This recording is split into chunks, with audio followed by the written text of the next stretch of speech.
I've been enjoying Paranormasight lately, and it got me thinking. I was first introduced to the 7 Mysteries of Honjo several years back when I started working on this Edo Urban Legends series, but I never got around to exploring all of them. So, what better time than now? This week, let's take a look at a few more of the 7 Mysteries of Honjo to see how the game was inspired by them, and if you want to check out that original video on the one-sided reads, I'll leave a link in the description. But first up, let's look at the legend of the Evergreen Beach. In Japanese, this legend is titled more literally, The Beach That Doesn't Drop Leaves, and it's incredibly brief. At the main Edo residence of the Hirado Shinden domain of the Matsuura family, there stood a massive beech tree. This tree was so large and magnificent that some locals even called the mansion the Beach Mansion. Its branches were said to reach out and cover even the roads outside the estate. Yet, oddly, this tree never seemed to drop any leaves. Well, yes, that's what evergreen trees do, you might be thinking. But that wasn't exactly the problem. The issue was that this tree literally never dropped any leaves. Ever. Even evergreen trees drop leaves once in a while as they die off. But this tree, nobody ever saw a single leaf drop from it. And so, the Matsuura family themselves even found this to be incredibly creepy, and in time, they stopped visiting their own mansion because of it. And with the family never visiting their own estate because of a creepy tree, a tree that was so large that it reached out of the mansion grounds and covered the surrounding streets, it was said that the tree itself became even more famous than the Lord. And that's it. That's the legend. There's honestly not a lot to it. This residence was located roughly where the former Yasuda Garden and Japanese Sword Museum are now located in Honjo. And the tree itself wasn't the beech you may be thinking of in English. It was specifically a shinoki, which is a member of the beech family, but in English is generally called a castanopsis. These trees can reach absolutely majestic heights, and being evergreens, they don't tend to drop a lot of leaves. Of course, the problem with this particular tree was that it never seemed to drop any, ever. Naturally, even at the time, people tried to explain this in a rational way. The most likely explanation was that a maid or servant was simply picking up any dead leaves before anyone could see them. This was a daimyo residence after all. Perhaps the servants were just really good at their jobs. But of course, a story developed that even the family who lived here were creeped out by this tree, and in time, this made them stop visiting their Edo residence. While digging into this legend, I found one interesting theory for why this story may have even been created in the first place. There is an old Senryu poem from the time that states, "The shinoki is more famous than even the Lord." The main branch of the Matsuura family at the time was said to be connected with Christianity, which certainly wasn't a very popular choice back in the day.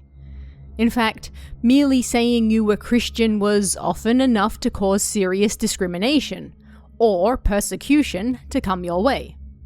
And so, rumors spread of a Christian curse. And by the time this reached Edo, via a very long phone game, people there picked up on the Matsuura family maybe being a little cursed. Connected it to this majestic beech tree that never seemed to drop any leaves, and, as even more time passed, an urban legend was born. Either way, this tree really did end up becoming more famous than the lord of the estate, and hundreds of years later, we're still here talking about it today. The Haunting Clappers. This legend is one of my favorites, if only because I love the word clappers. Anyway, in Japanese, this one's called the Okuri Hyoshigi, which translated literally is something like the sending off wooden clappers. which doesn't really have the same ring as the Haunting Clappers, so I definitely prefer that title. As this also brief story goes, in the area around Warigesui, a night guard was walking around hitting his wooden clappers together and screaming about the dangers of fire.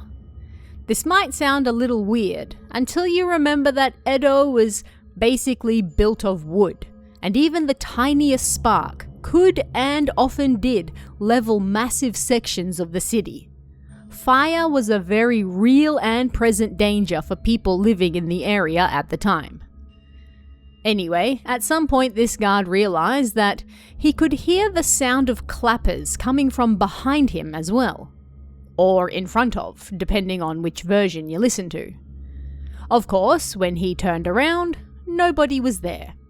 It was just him on the night streets of Edo. He was just hearing the echo of his own clappers, you might say. And indeed, even at the time, many suggested this as the rational explanation for this sound. But supposedly, these mystery clappers could even be heard on rainy nights when no one was outside at all. Creepy. And again, that's it. That's the story. Remember, these mysteries are just that. Tales told over the years and even centuries that stem from something strange that happened way back in the day that people simply couldn't explain. They're not meant to have any sort of moral story attached, nor even a point. That's why they're mysteries.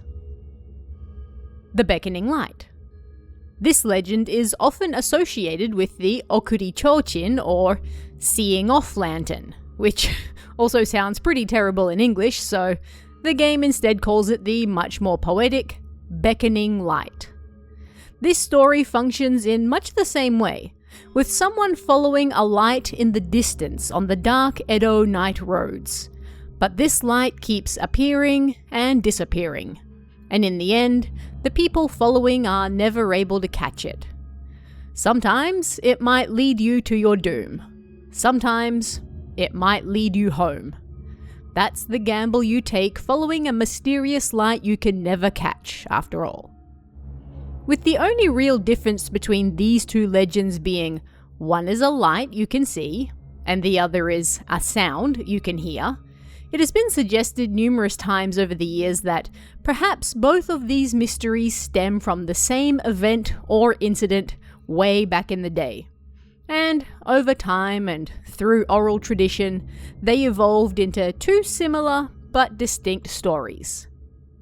In fact, the lantern story itself also has several versions these days, with one set in the Warigesui area, the same as the Haunting Clappers, being referred to as the Chochin Kozo, or Lantern Boy story. In this story, you might notice an Odawara Chochin in particular, which is a type of foldable paper lantern that appears beside you at night. If you turn around, it moves behind you, and if you chase it, it disappears and then reappears, moving all around you. In the Hoonji area, there's a story about a group of slightly tipsy samurai who were walking home one fine spring night. They ran into a female servant holding a lantern, and because they were all walking in the same direction, they agreed to walk together. Once the samurai safely reached their destination, they turned around and discovered the woman was gone. She had disappeared like a puff of smoke. And in the Mukojima area of Honjo, there's a story of a light that appears at night if you are walking alone. However, if you follow this light, you'll never be able to catch it, because it's actually the work of a tanuki or kitsune. Depending on the mood of this mischievous creature, it may lead you to your doom, or perhaps to safety. These types of stories are a dime a dozen, and many of them exist for a pretty good reason. Don't follow mysterious lights in the dark of night, especially on the dangerous streets of Edo. But how and even if these relate to the Haunting Clappers remains a mystery. And so, while they are similar, the Clappers and the Lantern are now considered as two separate Honjo mysteries. But what did you guys think of this one? Are there any other old urban legends you'd like me to explore? I will be getting to the rest of the Honjo mysteries as well, so don't worry about that, and stay tuned. But let me know what you thought in the comments below, and if you'd like to help support this channel so you can see more content like this, please consider hitting that join button down below as well. Every bit of support really helps. Thanks guys, and I'll see you again next time.